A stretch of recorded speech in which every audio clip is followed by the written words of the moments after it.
ada di kamar nyokap gue tuh di bawah ada apa bekas sholat nyokap gue, terus tiba-tiba terdengar suara gitu kayak di ubin tapi kayak ubin di gitu ya, di atas gitu. Akhirnya gue teriak dong, mah, gue cariin kan nyokap gue, nggak ada. Semakin gue ke atas, gue merinding. Semakin gue ke atas, semakin kenceng tuh. Nah, tapi gue syuting juga. Jadi pada hari itu memang ada latihan sanggar. Tapi gue nggak bisa karena gue syuting. Gue syuting di daerahnya jauh lah gitu. Nah, tiba-tiba si kepala sanggar ini nelpon nyokap gue. Tante, katanya Erin syuting. Aduh, gue merinding. Tante, katanya Erin syuting. Kok dia datang ke sini?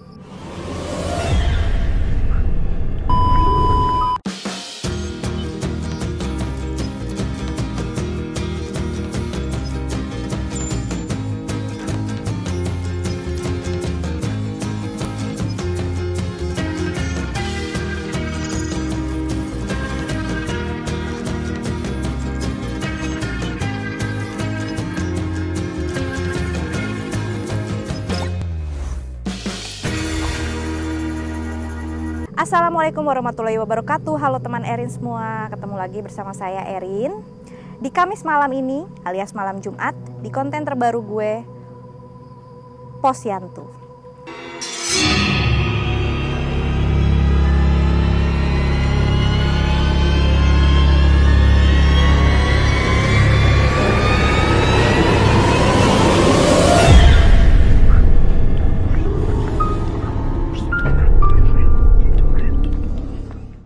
Pos yang berhantu. Kenapa? Karena di tempat ini kita akan mendengarkan beberapa cerita dari narasumber tentang pengalaman mereka, tentang pengalaman mistis sih. Atau bisa juga pengalaman keluarganya, pengalaman temannya, atau siapa aja. Tapi yang jelas di pos ini sedikit bercerita ya. Jadi gue sedikit bercerita tentang tempat ini, Posyandu ini. Dulu tempat ini sempat dipakai untuk syuting sebuah acara komedi yang ceritanya ada poci lucu-lucuan. Tapi ternyata teman Erin semua, pas di kamera, pocinya itu ada dua. Yang satu asli dan yang satu yang buat syuting itu. Ya, jadi begitulah sedikit cerita atau tentang tempat ini. Tapi hari ini gue tidak sendirian karena ada narasumber yang akan bercerita. Siapakah narasumber gue malam ini yang akan menemani kalian di malam Jumat? Ikutin gue terus.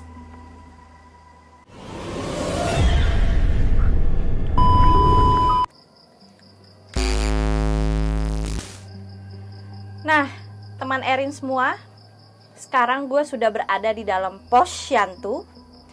Dan seperti yang gue bilang, gue ditemanin oleh narasumber yang mungkin dia punya cerita tentang hal-hal mistis, entah pengalaman pribadi, entah pengalaman orang lain. Ya pokoknya hari Kamis ini kita akan mendengarkan cerita dari narasumber gue, yaitu Lisda Oktaviani.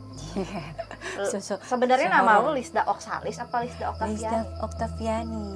Oksalis itu ya karena pengen ini aja, suka sama Oksalis itu. Oh, jadi nama hitsnya gitu, tapi nama aslinya Lisda Oktaviani. Oke, apa kabar Lisda? Baik, Kakak Erin, ya ampun. Gimana perseteruannya dengan Mbak Markisah? Baik-baik aja semuanya. Baik-baik aja semua ya. Oke, teman Erin semua, kali ini Kamis malam, ini Kamis malam tayangnya. Kamis malam. Setiap Kamis malam. Jangan lupa ditonton pokoknya. Nah, itu dia. Nah, sekarang kita mau mendengar pengalaman seorang Lisda tentang hal-hal mistis. Sebenarnya lu tuh orang yang percaya begitu-begituan apa enggak sih? Sebenarnya sih nggak percaya ya, cuman sebenarnya nggak percaya. Tapi gue takut. Jadi ya lebih baik gue tidak mendengarkan apa yang cerita-cerita horor, terus jadi parno. Jadi parno gitu. Makanya kesini juga diundang Erin ini mikir-mikir, aduh ntar takutnya kebayang gitu. Iya, jadi cerita sedikit nih teman Erin. Jadi kemarin kita nih syuting ini 2 hari ya. Jadi di hari pertama kita mau syuting, terus tiba-tiba hujan deras, terus akhirnya kita ngumpul semua di pos ini kan. Ngumpul di pos ini, kita lagi nggak ada menghayal sesuatu yang aneh-aneh. Tiba-tiba di kuping gue dibisikin, gitu ya, gitu. Dan itu gue langsung loncat semua. Dan itu posisinya hujan deras. Akhirnya kita memutuskan untuk ya udah deh nggak usah syuting gitu kan. Nah akhirnya dilanjutin hari ini. Dan memang pos ini memang ada ya banyak. Tadi gue udah cerita juga di awal bahwa di sini pernah syuting sketsa kan. Gue juga dulu main sketsa kan. Jadi memang suka ada Mbak Kun suka jadi poci ya kan. Nah itu mungkin adegannya lucu-lucuan jadi poci. Nah pas di kamera kok pocinya ada yang as long as you love me gitu kan. Itulah sedikit cerita. Terus di sini juga banyak pengalaman dari Bapak Satpam tadi lagi tidur digebuk, ditimpuk, di apa, mungkin dibangunin kali ya, suruh subuh. Dan memang di depan itu memang ada rumah kosong di Hook. Cuman ya begitulah. Oke, sekarang kita langsung aja dengar cerita dari Kakak Lisda. Punya pengalaman apa sih tentang hal-hal mistis atau hal-hal goib gitu? Kalau hal yang tentang hantu ya, iya. Jadi gue dulu rumah gue di Condet. Nah itu dihimpit sama belakangnya kuburan umum besar. Depannya itu kontrakan yang belum jadi. Jadi masih gelap banget. Masih gelap banget. Terus gue juga kan karena syuting di Genta, dari Condet ke Genta lumayan. Jadi gue ada pulangnya tuh seminggu sekali. Karena apa? Kan takut. Jadi pas gue pulang, gue biasa kan assalamualaikum mama gitu. Ada di kamar nyokap gue tuh di bawah ada apa, bekas sholat nyokap gue. Terus tiba-tiba terdengar suara gitu, kayak di ubin, tapi kayak ubin di gitu ya, di atas gitu. Akhirnya gue teriak dong, mah, gue cariin kan nyokap gue, gak ada. Semakin gue ke atas, gue merinding. Semakin gue ke atas, semakin kenceng tuh. Debuk-debuk gitu. Iya. Pas gue nggak ada loh. Gue lari langsung ke bawah. Terus akhirnya memang kan deket rumah kakak gue. Jadi gue ke rumah kakak gue, ternyata nyokap gue ada di situ. Dan nyokap gue cerita, iya, mama udah denger katanya gitu. Pertama tuh orang yang di depan rumah itu yang dikontrakan kosong itu ada orang gergaji. Kayak kerja malam gitu. Sama malu-malu. Gedor-gedor di palu. Tapi sebelum kontrakan itu dibangun apa aslinya? Gue juga nggak tahu. Jadi lo pas ke situ memang sudah ada itu? Memang udah ada. Kan belakang kuburan umum, samping kanan rumah gue tuh kuburan ini keluarga. Di depannya itu memang kontrakan kosong gitu, setengah jadi gitu. Nah gue tanya nyokap gue, iya mama dengar itu semua. Terus juga ada kayak orang jalan katanya gitu, orang jalan. Terus mama ngaji, sholat, semakin mama ngaji kenceng, itu semakin kenceng bunyinya. Semakin kenceng bunyinya. Akhirnya nyokap gue mau nggak mau takut juga, makanya dia buka mukenanya langsung lari ke rumah kakak gue. Rumah kakak lo deket situ? Deket situ. Tapi pada saat itu nyokap atau lo tidak pernah melihat ada penampakan gitu, nggak pernah? Ya alhamdulillah nggak pernah. Cuman didengerin suara-suara kayak gitu-gitu aja. Memang sih kalau gue setiap tidur di situ di kamar gue selalu ada yang kayak gergaji juga, malu gitu, dipaku-paku gitu. Rame gitu ya? Rame. Gue nggak tahu deh itu bekas apa dulunya. Tapi berarti dengan kejadian itu lo menganggap sebenarnya dunia mereka tuh ada nggak sih gitu? Kalau gue sih yakin ada. Memang yakin ada, karena itu kan mereka punya dunia sendiri ya, alam gaib ya. Kita juga kan harus percaya ada alam gaib juga. Iya benar. Gitu. Kalau misalnya gue nih, pengalaman gue, Doi cerita gue awal asal-muasalnya. Ya kan lo bisa ngeliat kan? Iya, jadi waktu kecil banget, gue itu masuk sanggar. Nah, tapi gue udah syuting juga kan. Ini awal pertama kali gue bisa merasakan ya. Ini gue belum pernah cerita di mana-mana. Jadi gue punya sanggar, nah tapi gue syuting juga. Jadi pada hari itu memang ada latihan sanggar. tapi gue nggak bisa karena gue syuting. Gue syuting di daerahnya jauh lah gitu. Nah tiba-tiba si kepala sanggar ini nelpon nyokap gue, tante katanya Erin syuting. Aduh gue merinding. Tante katanya Erin syuting, kok dia datang ke sini?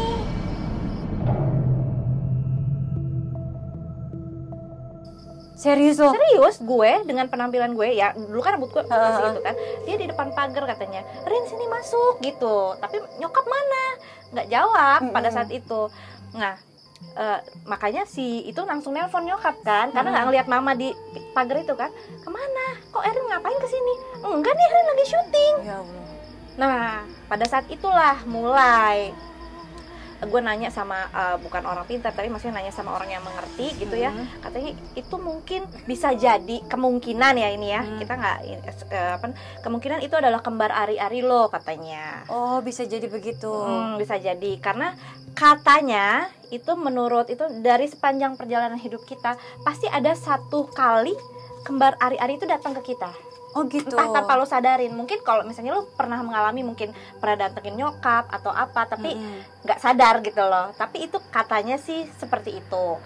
Nah disuruhlah gue membagikan kue jajanan pasar, 7 rupa jajanan pasar. Terus gue disuruh kasih ke anak-anak orang-orang ini ya, apa namanya, anak pokoknya yang sepanjang jalan itu. Ya udah diikutin sama nyokap gue. Nah sejak saat itulah makin gitu. Jadi makin diliatin gitu sesuatu. Ya, gitu. jadi sebenarnya itu kalau misalnya mungkin sudah dikasih kelebihan dari Allah ya gitu. Cuman tergantung kitanya lagi. Lo asah nggak? Tapi lo nggak asah? Nggak. Memang pada saat itu gue ketakutan, gue bilang sama mama, nggak mau gue begini. Karena gue setiap melihat hal-hal seperti itu jatuhnya malamnya tuh panas, meriang kayak gitu. Yang lo lihat tuh seperti apa sih bentuknya gitu? Orang biasa, misalnya kayak kita lagi syuting tiba-tiba gue lihat sih ada dua orang di sini, nanti ada 3 atau ada yang nimbrung kayak gitu sih awalnya, kayak menyerupai gitu. Iya, itu pengalaman pertama. Nanti ya di konten-konten berikutnya gue akan buka sedikit-sedikit ya. Nah terus sekarang Dudui lagi, ada lagi nggak pengalaman kedua? Kalau gue sih gini aja, pengalaman di Genta Buana kan, kita kan syuting tuh ada di Buperta, itu kan lokasinya itu kan super duper alias jin buang anak lah, istilah orang begitu kan, karena mungkin kalau ada yang juga banyak yang kesurupan kan, di mana dibuangnya pasti ke Buperta. Terus kedua ke Sodong, Mekarsari, itu kan tempatnya spooky banget kan. Ada nggak lo pengalaman syuting? Kalau gue ngok. Kalau gue cuman kan waktu itu awal masuk Genta itu gue pakai motor, hujan-hujanan, pulang jam 12 malam tuh sendirian. Gue terpa aja tuh pulang malam sendirian, nggak ada siapa-siapa kan. Tiba-tiba ada yang set gitu. Pas di Genta tuh, pas maksudnya, di Jambore. Lu masih di dalam Jambore posisinya? Masih di dalam Jambore. Okay, masih di dalam Jambore. Sampai ada yang lewat gitu, set gitu. Apaan tuh? Gue kan semakin gue pengen ngebut gitu kan, semakin malah disasarin. Ini gue kemana lagi, ini kemana, ya Allah udah jam 12 malam ini, mana gerimis lagi. Naik motor sendiri? Naik motor gue sampai baca-baca, ya Allah tolong tunjukin jalan keluar ya Allah, itu pokoknya dari situ gue nggak mau sendiri lagi. Habis itu bareng mau bareng nungguin siapa pokoknya gue harus bareng sama orang. Kalau di Sodong ada nggak? Kalau di Sodong sih enggak, kan memang udah pengalaman pertama itu. Terus ke Sodong gitu kan memang jalannya begitu kan. Iya, karena kalau di Sodong begal juga ada. Itu sebenarnya kalau di Sodong itu yang ditakutin adalah begal. Makanya kalau kita break jam berapa lebih baik nungguin orang yang break ya. Barengan. Jadi konvoy. Gitu. Kalau misalnya lo dikasih kelebihan bisa melihat hal-hal begitu, Doi, gimana tuh? Nggak mau. Kenapa? Nggak pernah berani gue ngeliatin mukanya terus bentuknya kayak gimana. Dulu enggak deh. Dulu waktu itu pernah ada si gue temenan sama Mbak Mijan. Mau nggak Lis dibuka diliatin sedikit? Enggak Mbak, nggak mau gitu. Itu sorry ya gue potong. Kalau misalnya kita suka sama ketemu sama orang yang bisa gitu ya, terus dibilang sini gue buka gitu ya, misalnya oke, pas pada saat itu dibuka Doi. Tapi begitu lo ditutup lagi itu nggak ketutup seluruhnya. Oh, sampai jadi, kayak lo sekarang ini. Jadi kalau gue kan memang tidak dibuka memang gue sudah kecil. Ada ya. Tapi istilahnya kalau misalnya lo dari yang nggak bisa nih, terus lo dibuka sekali, itu nanti lu pas ditutup itu nggak full ketutup. Itu gue nggak mau. Nah, mendingan kalau memang lo nggak berani, ya sudah, nggak usah lo ada. Coba gue kan ada orang yang nantang, ayo buka mau lihat, ya buka gitu kan. Nah itu begitu lo tutup tetap tidak bisa ketutup full tuh nggak bisa. Pasti ada efeknya kenapa, atau ntar lo lebih sensitif atau gimana. Tapi lo pernah nggak kalau kayak ke tempat seram atau apa tuh kayak firasat gitu? Kalau gue sih nggak pernah nyamperin ke tempat serem ya, karena gue aslinya penakut. Iya emang.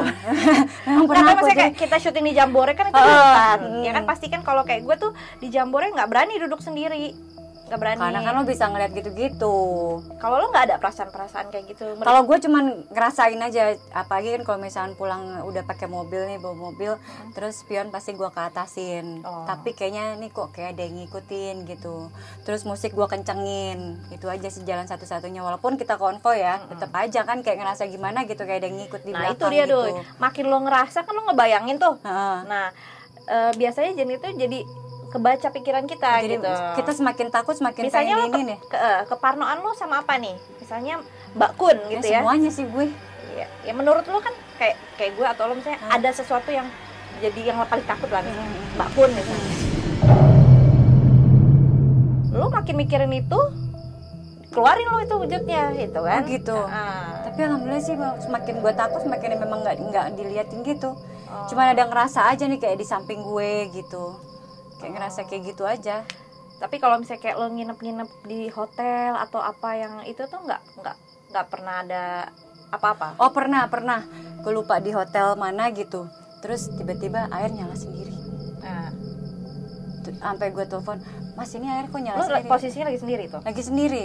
Air kok nyala sendiri ya?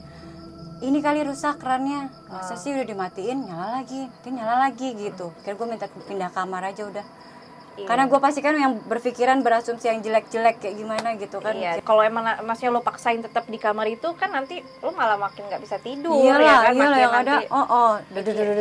Parno. Tapi lo punya nggak pengalaman temen lo atau siapa yang ngalamin kayak gitu gitu? Atau di keluarga lo ada nggak sih yang sensitif gitu?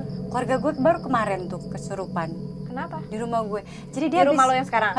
Jadi dia habis dari Jambore. Memang rumah gue tuh memang nggak tahu, tapi gue merasakan sih aman-aman aja. Tapi kalau misalkan ini kakak gue, kadang ponakan gue, kadang ada yang main teman kakak gue bawa anak gitu. Iya! Apa sih?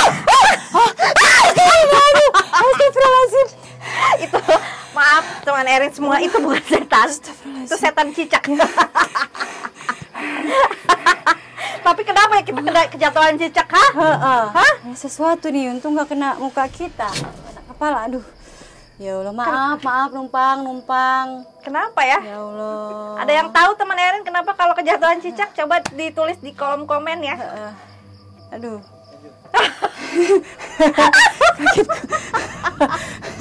Sama nih kemarin juga kejadian begitu sama ya. Sih awal kesurupan itu kan. Jadi gimana? Tapi memang kakak gue kesurupan.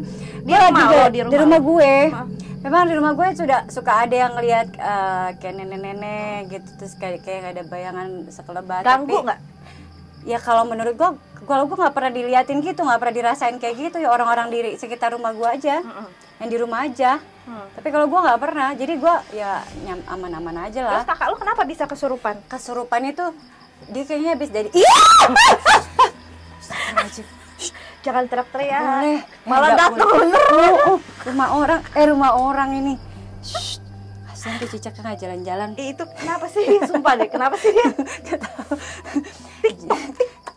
Terus. Jadi kakak gue kesurupan, lagi dipijitin tiba-tiba anak gue mana? Bayi gue mana tadi? Bayi gue mana? Lah, gitu. kakak lu punya anak? Anaknya udah pada gede semua. Oh. Tapi gue lagi nggak ada di rumah, itu diceritain aja sama ponakan gue. Terus? Bayi gue mana? Katanya gitu. Kan jadi pada ketakutan semua. Tapi kakak lu nggak sadar tuh? Nggak sadar. Untung anak gue lagi di kamar, nggak tahu apa-apa kan. Terus akhirnya siapa yang ngeluarin? Nggak keluar sendiri, capek. Jadi udah agak ada manopin gue. Secara kakak gue badannya gede gitu, berat gitu. Akhirnya dipijit tuh jempol kakinya. Sama siapa? Sama suaminya lah, dipijit, dibaca-bacain, dikeluar sendiri tuh, sama lama lemes, tidur sendiri gitu. Tapi itu jujur ya, kalau orang yang bisa masuk gitu itu capek loh. Capek. Lo pernah gitu? Alhamdulillah sih nggak pernah ya. Jadi selama ini kayak tabrakan aja. Pek, begitu tabrakan pasti gue pingsan. Oh, jadi kayak ada yang masuk Dulu tapi ini keluar di lagi. Genta Buana gue sering banget pingsan. Pingsan. Iya kan, kayak di hutan mana tiba-tiba Erin pingsan. Nah itu sebenarnya kayak bukan sakit, apalagi kalau gue lagi sakit ya. Kalau gue lagi sakit tuh, makanya yang tadi cicak lagi itu. Kalau apalagi kalau gue lagi sakit pasti akan lebih gitu loh. Nanti 2 hari 3 hari. Itu sampai sekarang masih ada? Apanya? Itu yang lo rasain, yang lihat gitu. Berkurang setelah gue melahirkan anak pertama itu gue merasa berkurang. Tapi tetap masih ada, cuman ya berkurang terus sudah lama. Nah itu dia, makanya mungkin karena gue sibuk dengan kegiatan ngurus anak apa segala macam, jadi tidak memikirkan itu kan. Nah makin kesini kalau orang membahas, terus kalau kita datang ke tempat serem, apalagi kemarin kan gue habis dari Sodong. Jadi banyak kayak istilahnya kayak lu diasah lagi, kebuka lagi jadinya. Nah itu dia. Jadi dulu Sobat Erin pas selalu syuting sama Erin itu kita selalu ketakutan karena ada aja Erin yang dilihat gitu. Ih, apa itu? Iya. Lu kan ikut nggak syuting Pangandaran itu? Pangandaran yang di mana tuh? Yang mana tuh? Putri Duyung. Ikut. Nah itu tuh kita kan hampir sebulan di Pangandaran tuh. Sementara waktu itu di Pangandaran itu habis ada tsunami, teman Erin semua. Jadi itu banyak banget di villa-villa kita itu. Oh iya, serius. Yang yang ada Anti, ada Lia gitu. Iya itu. Jadi kan kita suka kalau habis syuting kan kita selalu nunggu di depan kamar kita masing-masing kan, main ada Afdal juga, ada Vista. main itu kan kita nggak pernah tahu kejadian apa di situ. Cuman gue selalu ngeliat ke arah kolam renang, depan kamar gue tuh persis kolam renang. Itu ada babysitter lewat-lewat. Tapi gue nggak tahu kenapa gitu. Merinding. Semoga gue pulang nah, dari sini. Besoknya kan asisten gue yang almarhum Dali kan masih kerja di itu kan, di hotel itu. Gue nanya, ini kenapa sih dulunya? Ya jadi pas zaman tsunami itu ada babysitter sama bayi itu ceritanya mau lari. Dia pikir kesana itu rumah orang. Gak tau ya pas dia mau loncat ke sana, air niban, masuklah dia ke kolam renang itu. Oh, mungkin pas yang lo lihat. Kenapa nih lampu?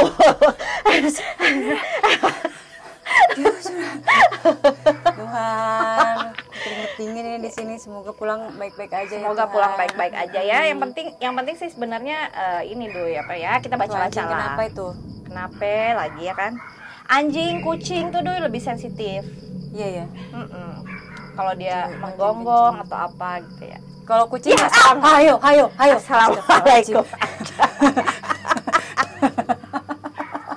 Ya ampun, ya begitu tuh teman semua tuh pengalaman cerita dari Lisda ya kan. Tapi mungkin kalau misalnya kalian punya pengalaman boleh juga tuh. Boleh dong. Nanti siapa tahu bisa kita ceritain juga ada pengalaman dari si ini begini, pengalaman karena kan setiap orang kan pastilah ya pernah mengalami hal-hal mistis gitu. Cuman kalau gue sih pernah denger, tapi tanya si Penti aja. Si Penti waktu itu syuting di Bali, dan dia lagi datang bulan. Oh iya, itu di hutan. Katanya disuruh break, nggak mau break juga. Ya dimasukin setan apa ada yang banyak kesurupan gitu di situ ya si Penti. Nanti tanya aja sama Pentinya deh. Oke, nanti deh kita ajak Penti untuk cerita ya kan. Terus jadi udah nggak ada pengalaman lagi. Aja. Ya mudah-mudahan pulang dari sini lebih banyak lagi pengalamannya. Amin. Amin janganlah. Jangan. Supaya lo bisa jadi narasumber gue lagi lah. Ya ampun. Takut gue asli.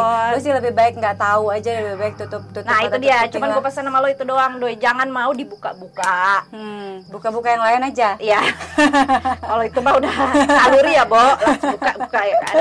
Jangan mau dibuka deh pokoknya. Karena kalau ditutup lo nggak akan bisa full lagi ketutup. Untung aja gue nggak pernah mau. Karena gue nggak pernah kepo sama begitu. Tapi ya teman Erin semua ini balik lagi ke kalian sih. Ini kan percaya atau tidak percaya ya kan? Ya kalian boleh percaya, boleh enggak. Ini hanya menceritakan aja pengalaman seorang Lisda tentang hal-hal mistis gitu kan.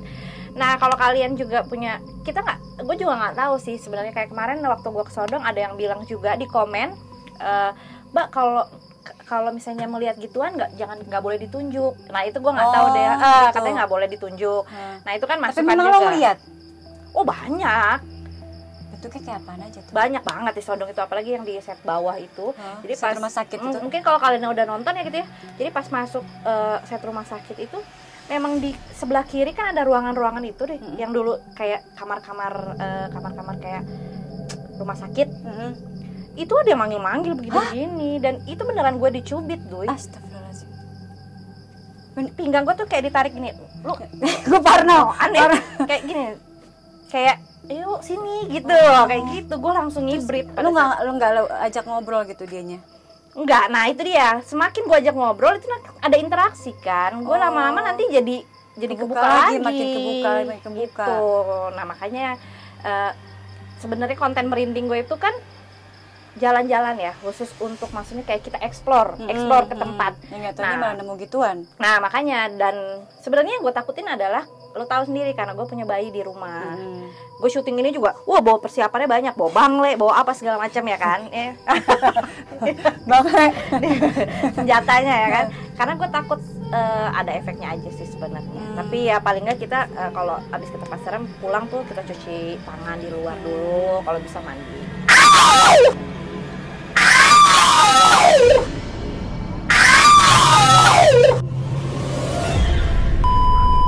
Astagfirullahaladzim, ya Allah, apaan sih tuh?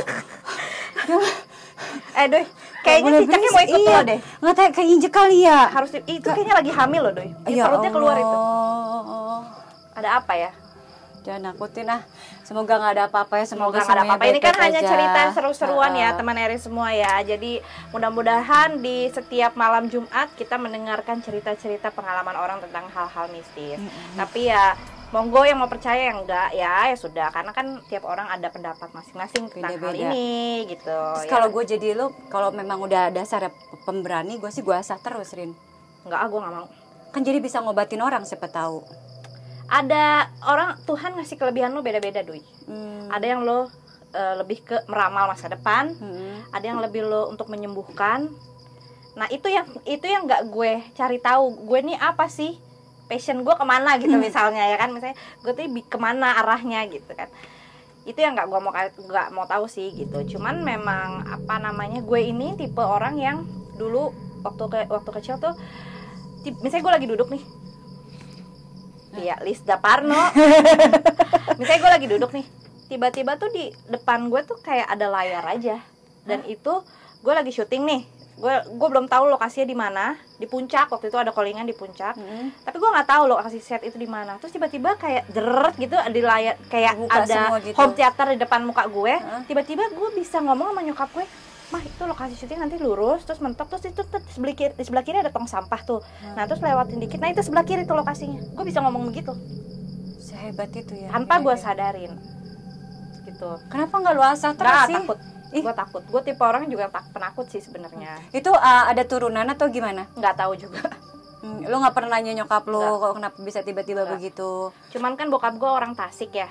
Gue juga nggak tahu bokap gue atau gimana. Sebenarnya pasti turunan sih itu. Cuman kan turunan itu kalau ada kelebihan nggak ada turunan, ada tanjakan. Iya, maksud gue turunannya nggak mungkin langsung ke gue. Bisa jadi yang punya bukan bokap gue tapi kakeknya gitu. Jadi buyutnya. Dan mereka kalau misalnya yang memang bawaan dari leluhur itu tergantung si pegangannya itu, lo mau memilih siapa untuk penerus lo. Gitu. Jadi kayak Astagfirullahaladzim, nanti kita diusir loh. Tuh anjingnya semakin membunyi. Lo bahasa Indonesia ya? Membunyi. Udah keringetan ini. Aduh. Nah, teman-teman semua udah, kita tutup aja. Sekian dulu ya. Itu pengalaman dari Lisda. Mudah-mudahan di minggu depan kita dengar lagi narasumber gue siapa lagi yang bisa menceritakan hal-hal mistis ya, teman Erin semua. Jadi tapi memang nanti kapan-kapan harus ke memang tempat mistisnya itu. Iya, tapi kan sekarang kan maksudnya masa kayak begini loh, aduh lagi PSBB. Ini deket-deket aja itu yang depan itu. Ini masih ada orangnya. Nanti gue dituntut kayak yang TikTok itu dibilang rumah berhantu ternyata enggak. Ya, itulah iya, ya. Iya. Jadi cari aman dulu, mendingan kita gue sebenarnya bikin konten ini terinspirasi dari radio. Dulu kan di radio gue sering banget tuh denger setiap Kamis tuh ada cerita-cerita misteri gitu kan. Ada juga misteri Gunung Merapi. Mak Lampir ya itu ya.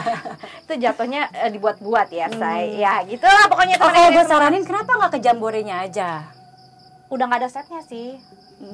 Tapi kan di belakang gitu memang masih agak-agak gimana Masih. gitu. Ayo, boleh, yuk. Enggak mau, enggak. Lu gua kasih saran tapi diajak nggak mau. Ayo penelusuran sama gua. Enggak mau. Siang-siang aja. Enggak. Nggak asik ya kalau Enggak, siangan. enggak. Enakan malam. Ya oke lah nanti ya. Belum punya kamera infrared, gue doain dulu ya. Semoga Pak Bos. Nah, kalau subscribernya banyak kan jadi bisa beli ya. Promoin dulu dong channel gue. Oh ya, jangan lupa di like, comment, share, and subscribe.